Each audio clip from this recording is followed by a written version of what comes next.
चलिए अब हम नेक्स्ट क्वेश्चन यानी क्वेश्चन नंबर 6 की बात कर रहे हैं। जरा देखिए क्या दे रखा है। यहाँ पर बोल रहा है कि दो वस्तुओं के बीच लगने वाले गुरुत्वाकर्षण बल का क्या होगा यदि, आप ऑप्शन देखिए, एक वस्तु का द्रव्यमान दोगुना कर दिया जाए, दूसरा है वस्तुओं के बीच की दूरी दोगुनी अथवा 3 गुनी कर दी जाए, दोनों वस्तुओं के द्रव्यमान दोगुने कर दिए जाएं। कहानी को समझिएगा।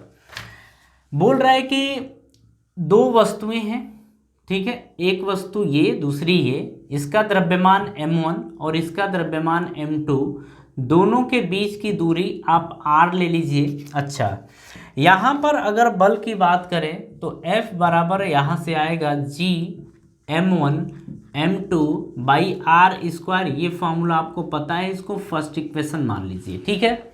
इसमें चलिए पहले पार्ट के ऊपर बात करते हैं। पहला क्या दे रहा है, बोल रहा है ये कि एक वस्तु का द्रव्यमान दोगुना कर दिया जाए। बात समझ में आ रही है। अगर हम कहें कि इसके द्रव्यमान को दोगुना कर देते हैं, यहाँ पर आप अभी शुरुआती दौर में क्या करिए कि m1 बराबर m ले लीजिए और m2 बराबर भी आप m ले लीजिए। अभी कुछ देर के लिए ये ले लीजिए। यहाँ पर बोल रहा है ना कि अगर इन दोनों के द्रव्यमान को हम दोगुना कर, सॉरी, यहाँ बोल रहा है कि एक वस्तु का द्रव्यमान दोगुना कर दें। आप m1 को दोगुना कर दीजिए तो 2m हो जाएगा। अगर हम इसकी बात कर रहे हैं, अगर इसकी वैल्यू m है और इसको दोगुना करना है तो m1 की वैल्यू 2m हो गई, लेकिन m2 की वैल्यू तो यहाँ पर अभी भी m है ना, दोगुना करने को तो नहीं बोल रहा है। तो अब इनके बीच लगने वाला बल जो होगा F डैश मान लेते हैं और इसकी value G m1 m2 upon r square. ये यहाँ पर देखिए, अच्छा दूरी बदलने को नहीं बोला था, दूरी वही रखने को बोला था, ठीक है ना। तो जी m1 की वैल्यू क्या दे रखी है 2m, तो यहाँ पर रखिए 2m। m2 की वैल्यू क्या है m, दोनों के बीच की दूरी क्या है आर स्क्वायर। ये इसको सेकेंड इक्वेशन मान लीजिए। यहाँ से क्या करिए, सेकेंड अपॉन फर्स्ट करिए।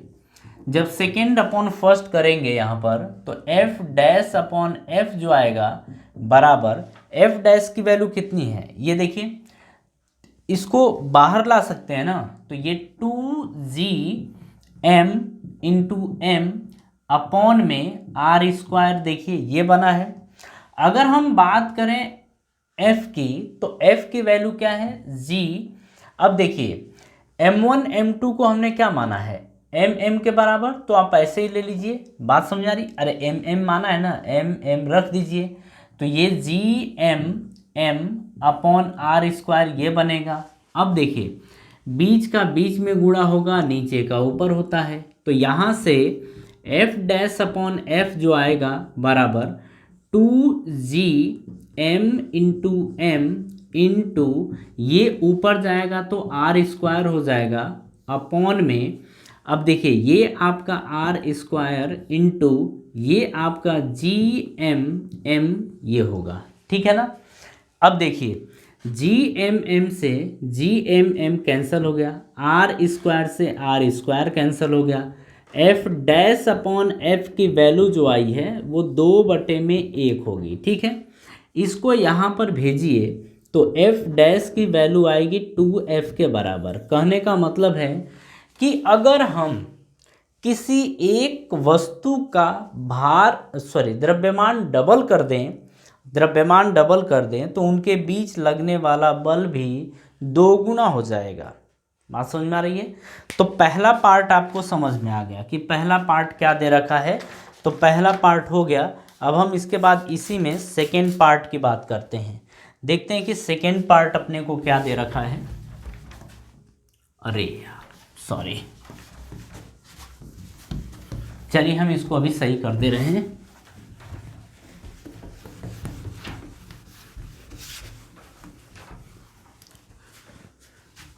हाँ जी, चलिए अब हम सेकेंड पार्ट की इसी में बात कर रहे हैं। इसको ना जी m बाई आर स्क्वायर ये रहने दीजिए, ठीक है। ये m1 है और बराबर m अभी माना था, और ये अब देखिए सेकेंड पार्ट में हमसे ये बोल रहा है कि वस्तुओं के बीच की दूरी दोगुनी अथवा तीन गुनी कर दी जाए। वस्तुओं के बीच की दूरी ना हम बढ़ा दे रहे हैं, कितना, दो गुना, यानी कि जो r की वैल्यू है ना अब r नहीं रह जाएगी, 2r हो जाएगा। द्रव्यमान की बात कर रहा है तो m1 की वैल्यू कितनी है m, m2 की वैल्यू कितनी है m, लेकिन अगर हम दूरी की बात करें तो r डैश ले लीजिए और इसकी वैल्यू 2r के बराबर लेनी है, ठीक है ना। देखिए 2r और 3r लेना है, हम दो बार ले रहे हैं इसको इसको दो तरीके से किया जा सकता है, अब वो भी हम आपको बताना, लेकिन आप ऐसे पहले समझ लीजिए। देखिए यहाँ से f डबल डैश ले लीजिए, इसकी वैल्यू GMM, कहने का मतलब m1 m2 की वैल्यू mm है, रखिए अपॉन में r की जगह, r डैश की जगह क्या रखेंगे 2r, तो ये आएगा, यहाँ से आएगा GMM बाई 2r का स्क्वायर कितना होगा 4r का स्क्वायर, ये हो जाएगा। इसको सेकेंड इक्वेशन मान लीजिए।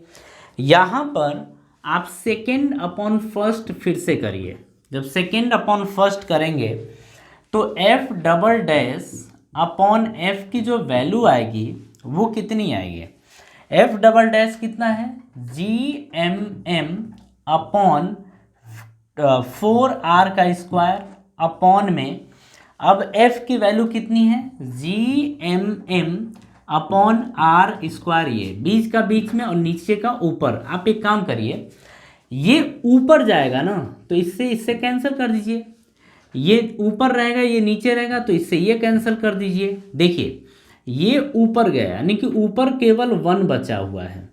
f dash upon f double dash upon f की बात करते हैं तो ये आएगा 1/4, यानी कि f डबल डैश बराबर आ जाएगा 4 टाइम f, कहने का मतलब सॉरी f/4, तो कहने का मतलब क्या था यहाँ पर कि अगर हम दूरी को दोगुनी कर देते हैं तो उनके बीच लगने वाला जो बल यानी कि फोर्स होगा वो 4th पार्ट हो जाएगा, यानी कि 4 गुना कम हो जाएगा। बात समझ में आ रही है। उसी तरीके से अगर यहाँ पर हम 3r ले लेते ना तो ये 3 यहाँ जब 3 रखते तो ये आ जाता 9, तो 9r स्क्वायर, तो यहाँ पर भी आपका होता 9 और यहाँ पर भी होता 9 और यहाँ पर भी 9, तो कहने का मतलब कि अगर दूरी को हम तीन गुनी कर देते हैं तो लगने वाला बल 9 गुना कम हो जाएगा। कितना कम हो जाएगा 9 गुना कम हो जाएगा। बात समझ में आ रही है। तो ये आपका सेकेंड पार्ट भी कंप्लीट होता है। इसके बाद अब हम नेक्स्ट पार्ट की बात करते हैं।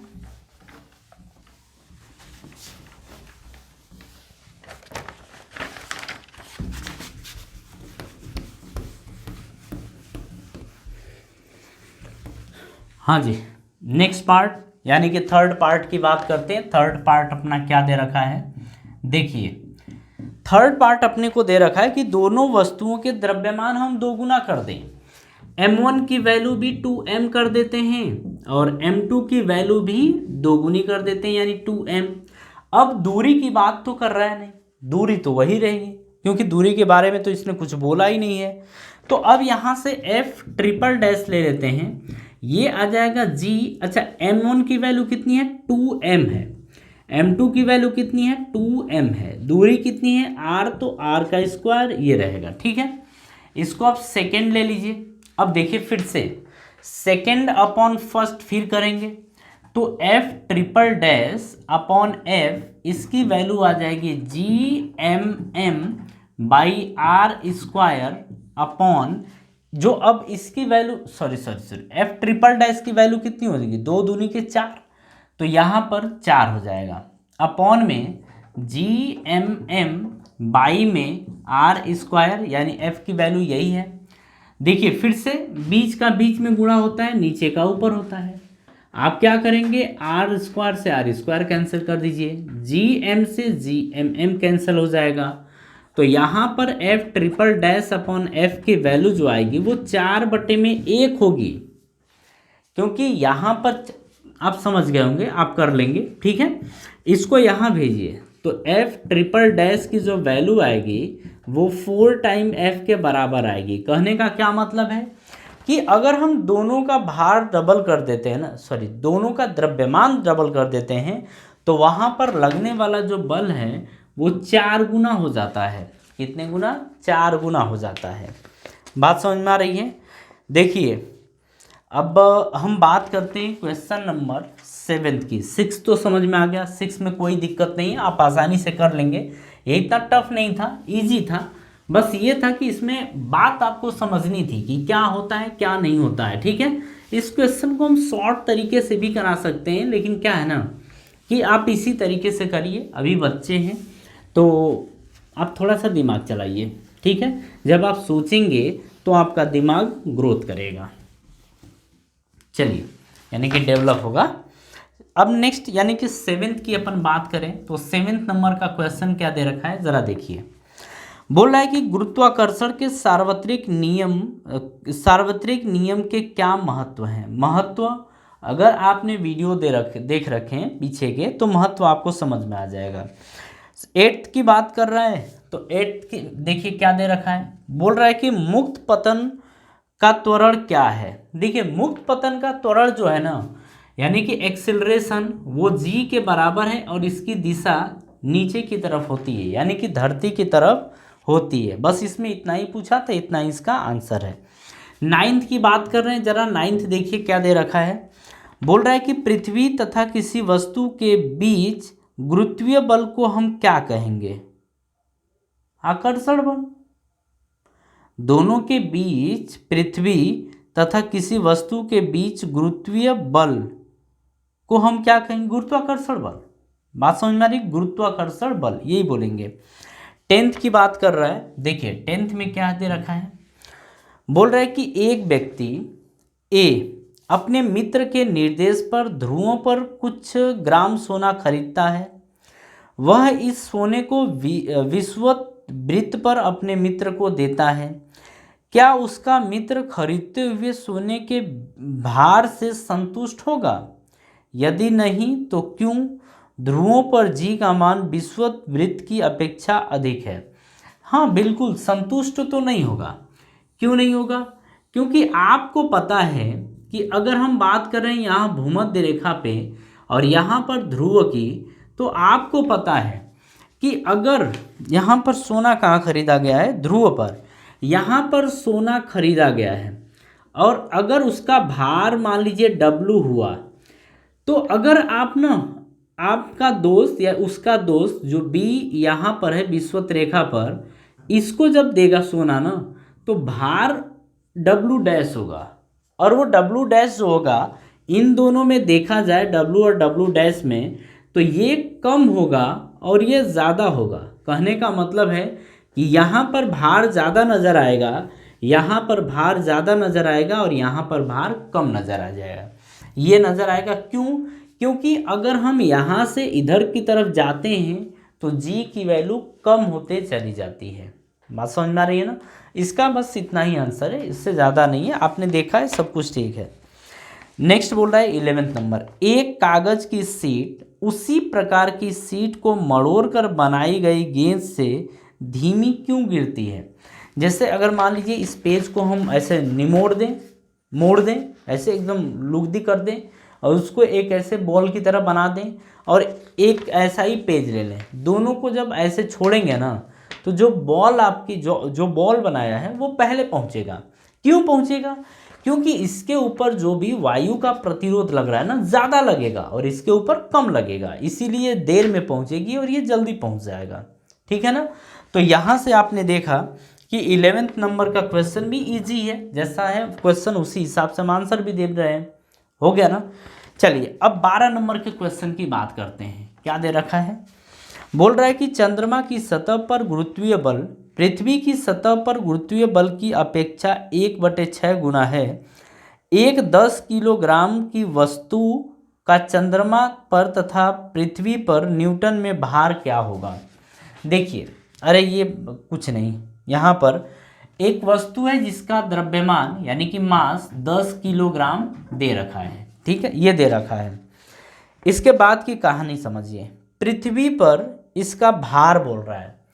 तो पृथ्वी पर अगर भार की बात करें ना तो W is equals to mg होगा, यानी कि 10 गुणे 10, यानी कि ये आ जाएगा 100 न्यूटन के बराबर ये होगा।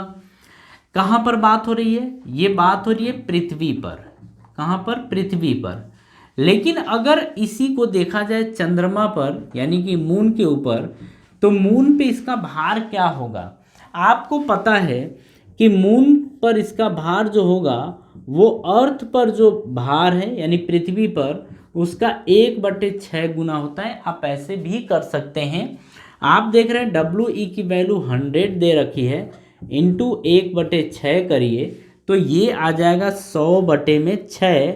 इसको काटा जाए तो 6 3 18, 6 3 18, 6 नहीं सॉरी यह आ जाएगा 6 एकम 6 और 6 सते 42, नहीं 6 सते 42, 6 6 ये आएगा 6, और पॉइंट में आप ले लेंगे ये आएगा। आप कैलकुलेट कर लीजिएगा, इतने न्यूटन के बराबर आएगा।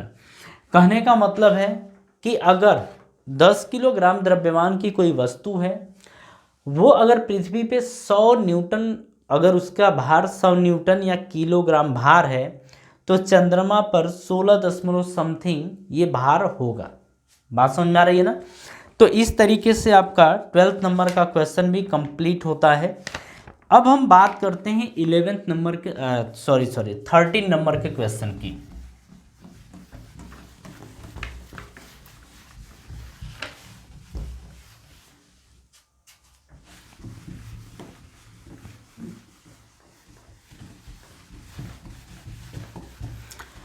हाँ जी, चलिए अब 13 नंबर का क्वेश्चन देखिए क्या दे रखा है।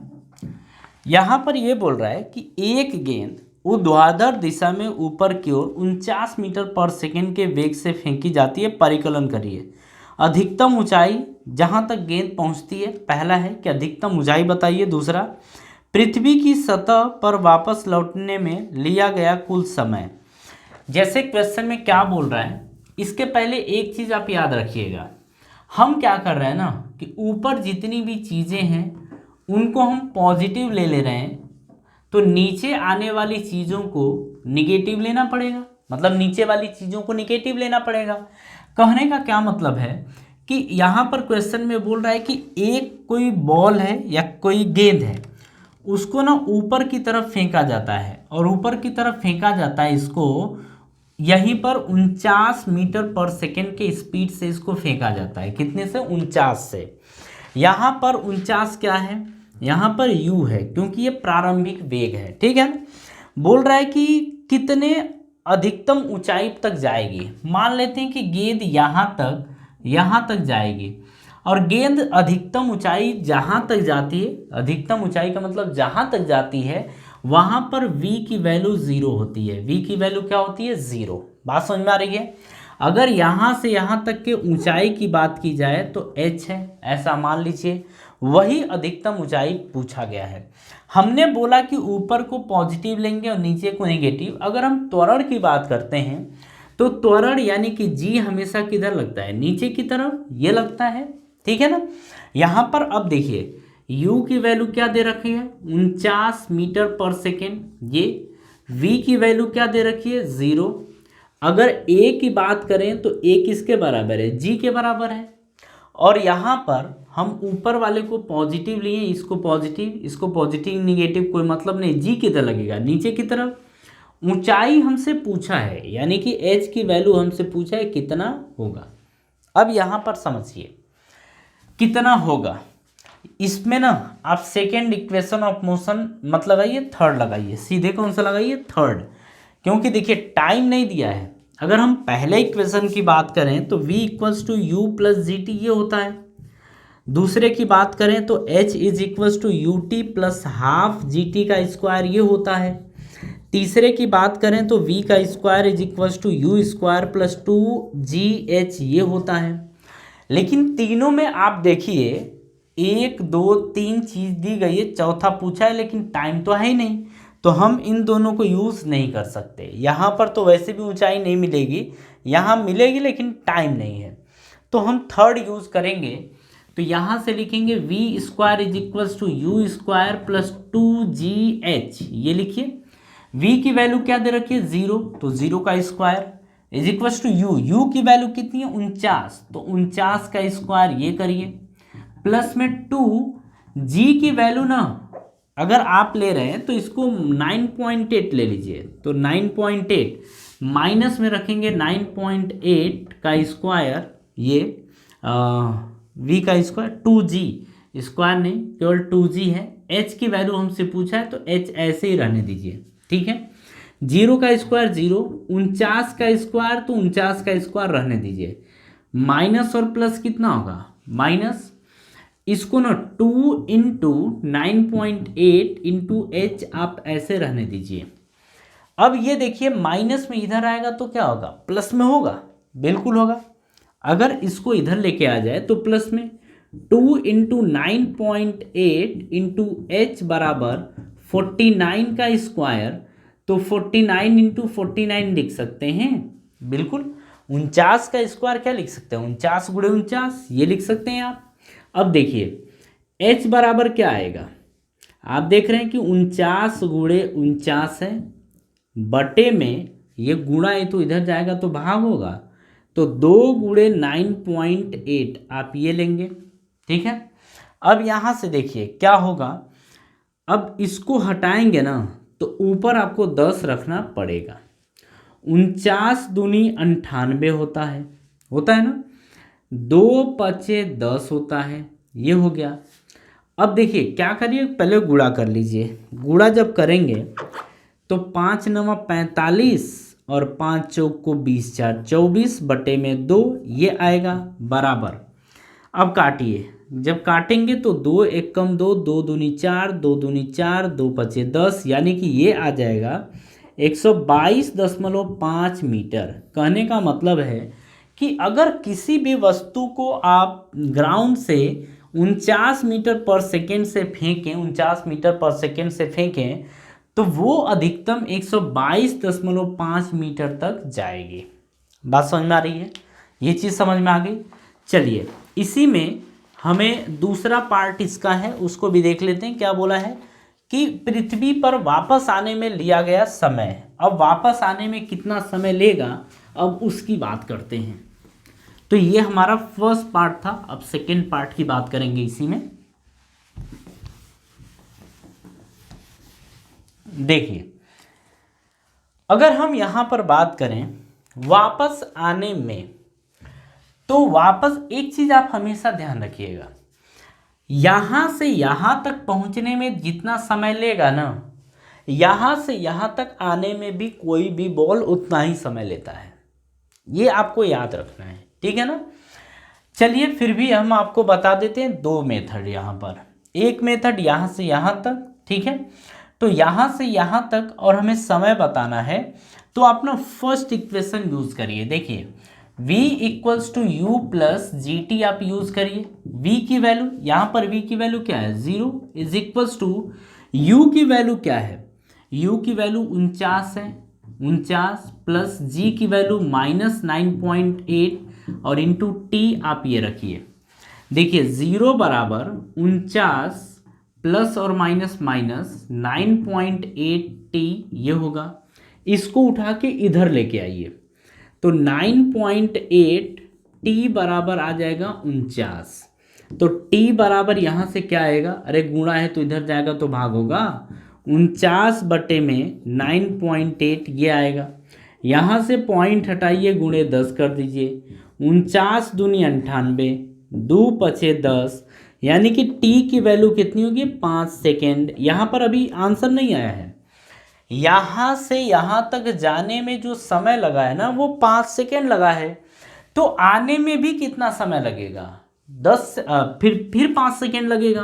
तो हम टोटल अगर टाइम की बात करें, टोटल टाइम की बात करें तो ये आपका आएगा 5 + 5 यानी कि ये आ जाएगा 10 सेकेंड के बराबर। कितने के बराबर 10 सेकेंड के बराबर लगेगा। किसी भी वस्तु को यहाँ से यहाँ जाने और वापस आने में समय जो लगेगा वो 10 सेकेंड लगेगा। एक तरीका। इसी क्वेश्चन को करने का एक और तरीका है, हम उसको भी आपको बता देते हैं, ठीक है ना। हमसे टाइम की ही बात किया है, यहाँ पर हम टाइम को ही ले लेते हैं। देखिए ये एक तरीका था जो कॉन्सेप्ट को अगर आपको याद है तो कर पाएंगे। दूसरा तरीका है, इसे भी ध्यान रख सकते हैं आप, तो इसका मेथड सेकेंड देखिए क्या है। देखिए अगर हम बात करें कोई ऑब्जेक्ट यहाँ से यहाँ गया और फिर यहाँ से यहाँ वापस आया है ना, तो उसका यहाँ पर विस्थापन 0 हो जाता है। विस्थापन की बात कर रहे हैं और फॉर्मूले में यानी कि सूत्र में ना विस्थापन यानी डिस्प्लेसमेंट ही होता है, ठीक है ना। यहाँ पर जो फॉर्मूला यूज करेंगे आप वो second equation of motion use करेंगे। तो यहाँ से h बराबर आएगा ut प्लस हाफ GT का स्क्वायर, ये आएगा। यहाँ से h की वैल्यू कितनी है 0। अरे जब यहाँ से यहाँ गया फिर आया तो डिस्प्लेसमेंट यानी विस्थापन कितना हो गया 0 बराबर u की वैल्यू 49 है और t प्लस हाफ g की वैल्यू 9.8 और ये t का स्क्वायर ये रहा। देखिए यहाँ पर अब 0 बराबर 49t, ये माइनस प्लस क्या होगा माइनस 1/2 फिर 9.8 t का स्क्वायर ये आ जाएगा। इसको उठा के आप इस साइड लेके आइए। जब इस साइड लेके आएंगे तो 1/2 गुणे 9.8 t का स्क्वायर बराबर केवल 49t बचेगा। आप यहाँ से एक काम कर सकते हैं ना, t से t आप बच्चे में भी काट दीजिए, बाद में इसको देखा जाएगा काटा जाता है कि नहीं काटा जाता है, ठीक है। ये बात की कहानी है। जब इससे काटेंगे ना तो ये 4.9 आएगा, तो 4.9 t बराबर आ गया 49। तो t बराबर क्या आएगा 49/4.9। यहाँ से ये जब हटाएंगे तो गुणे 10 कर दीजिए, 49 से 49 गया, बचा कितना 10, तो 10 सेकेंड। और आपने पीछे भी देखा था कि ओवरऑल टाइम कितना लगा था 10 सेकेंड, और यहाँ पे भी टाइम कितना लगा 10 सेकेंड। बात समझ में आ रही है। आप चाहें तो पहले मेथड से करिए या बाद के मेथड से करिए, आपका आंसर सेम आएगा। बात समझ में आ रही है, ठीक है। चलिए तो इसके आगे हम फिर नेक्स्ट क्वेश्चन की तरफ मूव करते हैं।